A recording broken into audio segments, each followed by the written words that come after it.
बिस्मिल्लाहिर्रहमानिर्रहीम अस्सलाम वालेकुम। मैं हूं सरदार वलीद मुख्तार और आप देख रहे हैं चैनल 51। ये जो ज़िमनी इंतखाबात के नताइज मौसूल हुए हैं, इन्होंने एक बहुत मजबूत पैगाम दिया है हुकूमत में बैठे हुए लोगों को वो ये है कि आपकी पजीराई आवाम में नहीं है, और अगर इमरान खान आवाम में निकलेंगे तो उनको आवाम पसंद करेंगे। नाज़रीन, यहाँ पे एक चीज़ बहुत ज़रूरी है कि जितने ज़िमनी इंतखाबात इससे कबल हुए, खा वो जुलाई के हों या उससे कबल हों, उनमें हमने देखा कि एक चीज़ थी जिसको वोटर फॉलो कर रहा था, और वो ये था कि इमरान खान को वो वोट करेगा, इमरान खान मजबूत होंगे और यूं वो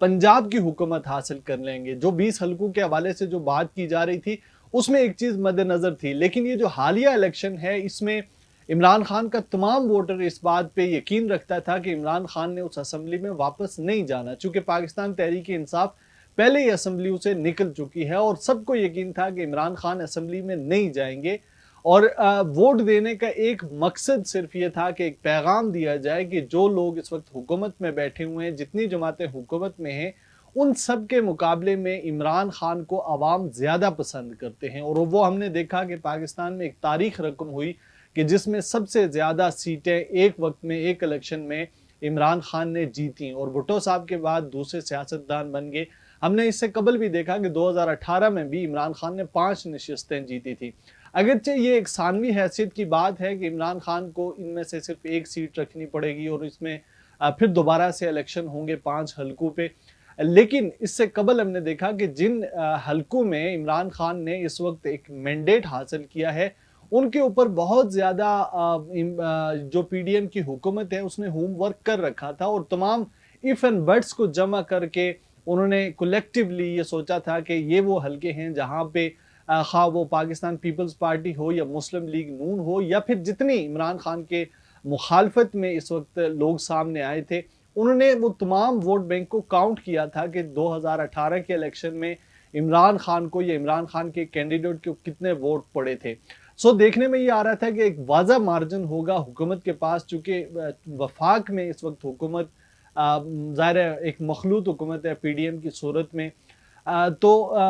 हमेशा फ़ायदा हुआ करता है हुकूमत को इस बात का, अगरचे पंजाब में पाकिस्तान तहरीक इंसाफ है केपीके में, तो उन सीटों को तो होम सीट्स समझा जाता है, लेकिन ओवरऑल जो रिजल्ट्स आए हैं वो हुकूमत के लिए बहुत ज़्यादा आप कह सकते हैं कि शर्मिंदगी का बायस बने हैं। ये तो फिर पाकिस्तान की सियासत की एक रवश है और एक जनरल इख्तरा हमने हासिल कर ली है कि हम उसके ऊपर भी बहुत सारे चीज़ों को डॉट्स के साथ कनेक्ट करके कहते हैं देखें इस हल्के में ये हुआ, उसमें वो हुआ, हमने इतना वोट हासिल किया। इमरान खान ने मजमूई तौर पर 5,47,152 वोट हासिल किए हैं।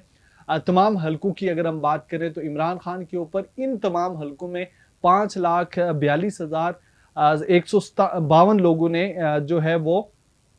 इत्मीनान का इजहार किया। इसी तरह जो पाकिस्तान मुस्लिम लीग नून, पाकिस्तान पीपल्स पार्टी, जमीयत उलमा इस्लाम और इनके जितने इत्तेहादी जो इस वक्त हुकूमत में हैं, वो भी 3.25 लाख के करीब वोट लेने में कामयाब हुए। लेकिन वो वोट और इस वोट में ज़मीन आसमान का फ़र्क इसलिए है कि वो वहाँ पे वो कैंडिडेट्स थे जो कि उस हल्के से पहले या तो फिर इलेक्शन लड़ चुके हैं या फिर असर और सूख रखते हैं। लेकिन इमरान खान की एंट्री उन तमाम हलकों में ये एक नई चीज़ थी, एक नई इख्तरा थी। इसके साथ साथ हमने देखा कि कल ये बहुत ज़्यादा एक्सपेक्ट किया जा रहा था कि साबिक वज़ीर-ए-आज़म इमरान खान अब चूँकि वो सुरखरू हो गए हैं, अवाम में वो चले गए, 6 सीटें जीत गए और अब वो फाइनल कॉल देने के लिए प्रेस कॉन्फ्रेंस बुला रहे हैं। लेकिन उससे मुख्तलिफ सिनेरियो हमें नज़र आया। आज एक इंतहाई बाखबर ज़राए ने इस बात की तस्दीक की है कि अब वो जो लॉन्ग मार्च का सिलसिला था उसको पैरेलल तो चलाया जाएगा और वो चीज़ सस्टेन ज़रूर करेगी, लेकिन एक नया काम शुरू हो गया है। अगर आप इस आज की मेरी इस खबर को कल की राना सनाउल्लाह की प्रेस कॉन्फ्रेंस के साथ कनेक्ट करके देखें तो पूरी सूरत हाल आपके सामने आ जाएगी। वो ये है कि इमरान खान ये समझते हैं कि अब चूँकि ज़ाहिर है आप सबको पता है कि इस वक्त का जो पाकिस्तान में जो सबका एम्बिशन है वो 29 नवंबर है। 29 नवंबर से पहले पहले इमरान खान को दोबारा से पावर में आना है। वो ये चाहते हैं कि अगर मैं पावर में नहीं आ सकता तो नए इलेक्शंस हो जाए। लेकिन एक और रास्ता था, इमरान खान को ये भी एडवाइस किया गया कि आप एक दरमियाना रास्ता इख्तियार करें, उस दरमियाने रास्ते से मुमकिन है कि चूंकि अर्ली इलेक्शंस तो ना हो पाए, लेकिन ये है कि आपकी हो सकता है कि इन हाउस कोई तब्दीली हो जाए, एक दफा फिर से वही गेम हो जाए जो कि 25 मई को या उससे कबल शुरू हुई थी। सो इस सिलसिले में इमरान खान साहब ने एक कमेटी बना दी है जिसमें असद उमर, इमरान इस्माइल ये मौजूद हैं। इनको ये टारगेट दिया गया है कि चूंकि MQM वफाकी हुकूमत से नाराज है, सो राब्ते किए जाएं MQM से और उन लोगों से कि जो कि मुस्लिम लीग नून से खुश नहीं है और मुस्लिम लीग नून से नाराज हैं। राब्तों का ये सिलसिला चल पड़ा है। असद उमर की जानिब से भी बाद MQM के रहनुमाओं को, पॉलिटिकल लीडरशिप को कॉल्स किए जाने की तस्दीक हुई है और बाज ऐसे जराए इस चीज की भी तस्दीक कर रहे हैं कि अब ज्यादा फोकस जो है वो पाकिस्तान मुस्लिम लीग नून के ऊपर किया जाएगा कि पाकिस्तान मुस्लिम लीग नून के MNAs को तोड़ा जाए और वही सारा सिलसिला जो कि इस साल के शुरू में इमरान खान की हुकूमत के साथ हुआ था, वो PDM और इसके साथ जितनी यानी हुकूमत में बैठे हुए जितने लोग हैं उनके साथ वो तमाम वही खेल खेला जाए और उसमें फिर इमरान खान फाते होकर सामने आए। कल की अगर राना सनाउल्लाह की प्रेस कॉन्फ्रेंस की हमने बात करें तो राना सनाउल्लाह ने ये कहा कि इलेक्शन कमीशन जो है उसने फ्री एंड फेयर इलेक्शन करवाए, बहुत मुबारकबाद पेश करते हैं उनको। उन्होंने कहा कि इमरान खान ने चीफ इलेक्शन कमिश्नर के खिलाफ घटिया ज़बान इस्तेमाल की थी, नाजेबा अल्फाज का चुनाव किया था, उसके बावजूद पाकिस्तान तहरीक इंसाफ की जीत इस बात की गमाज है कि इलेक्शन जो है वो फ्री एंड फेयर होते हैं। ये बहुत अच्छी बात है, ये बहुत अच्छी डेवलपमेंट है कि पाकिस्तान में जो भी इलेक्शन हो उनके ऊपर एतराज़ात न उठाए जाएं और अगर पाकिस्तान में कोई इलेक्शन के अंदर कोई धांधली होती है तो जरूर बात की जाए, लेकिन मैं ना मानूं कि सियासत को अब खत्म होना चाहिए। साथ साथ राना सनाउल्लाह ने यह कहा कि अगर तुम चाहते हो कि हम तुम्हारे 5 लाख वोट का एहतराम करें तो तुम्हें भी हमारे 4.25 लाख वोट का एहतराम करना होगा। और ये बहुत इंपॉर्टेंट बात थी जिसको उस तरह से शायद निगलेक्ट कर दिया गया, चूंकि डिबेट ज्यादा थी तो उस डिबेट का ये हिस्सा नहीं बनी, लेकिन बर्तरी तस्लीम कर चुके हैं राना सनाउल्लाह साहब। और इसमें से एक और चीज निकलती है, वो ये है कि वो राना सनाउल्लाह जो कल तक इमरान खान को ज़हनी मरीज करार देते थे, पागल कहा करते थे, अब उन्होंने मुज़ाकरात की बात भी की है। उन्होंने कहा मुज़ाकरात की टेबल पे आ जाएं, मामलात कर लेते हैं। लेकिन आपकी हुकूमत को हमने आईनी तरीकाकार से गिराया था, ऑर्गेनिक तहरीक थी, तमाम जमातों का इसके ऊपर कंसेंसस हुआ, डेवलपमेंट्स हुई और उसके नतीजे में आपको घर जाना पड़ा। और एक इशारा ये भी था, और इस जो आपको मैंने बताया कि इमरान खान इन हाउस तब्दीली की बात कर रहे हैं, ये उससे अगर आप कनेक्ट करके देखें तो राना सनाउल्लाह की कल की इस प्रेस कॉन्फ्रेंस में इस बात की तस्दीक होती है कि शायद अंदरून खाना अब पाकिस्तान तहरीक इंसाफ लॉन्ग मार्च के अलावा इस तरफ भी मूव करेगी। चूंकि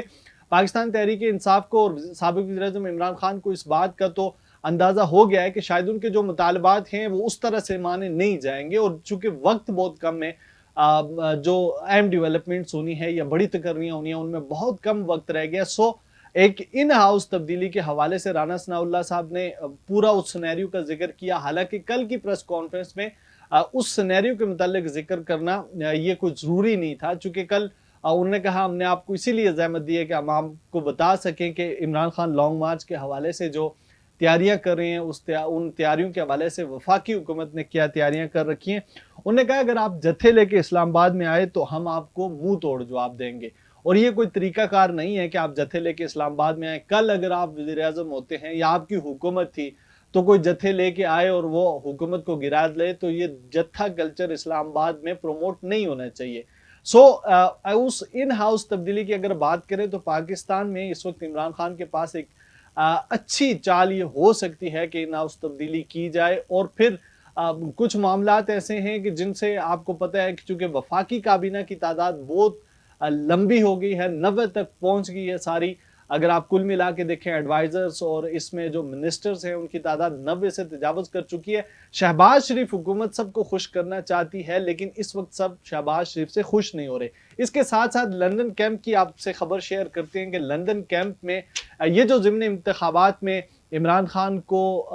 बरतरी हासिल हुई है और हुकूमत को शिकस्त हुई है, इसका तमाम मलबा जो है वो डाला जा रहा है जी शहबाज शरीफ साहब पे। और उन्होंने कहा कि शहबाज शरीफ साहब उस तरह से प्ले नहीं कर सकते। शहबाज शरीफ साहब के ऊपर अगर हम इत्मीनाद करके अगला इलेक्शन लड़ेंगे तो पाकिस्तान मुस्लिम लीग फाते नहीं होगी। सो अब तैयारियां ये की जा रही हैं कि मरियम नवाज को ऑफिशियली अनाउंस कर दिया जाए कि वो पाकिस्तान मुस्लिम लीग नून की सदर हैं, और शहबाज शरीफ साहब को इस हुकूमत के बाद अगर ये हुकूमत खत्म हो जाती है तो फिर भी अगर चलती है तो फिर भी जो अगले इलेक्शन होने हैं उनमें शहबाज शरीफ साहब को सेट असाइड कर दिया जाए। सो अब देखना ये है कि इमरान खान की जानिब से दी जाने वाली वो लॉन्ग मार्च की कॉल काम करती है या ना उस तब्दीली के हवाले से कोई डेवलपमेंट सामने आती है। आज तक के लिए इतना ही। फीडबैक से आगाह करना ना भूलिएगा। मुझे दीजिए इजाजत। अल्लाह हम सब कामयाब बना सके।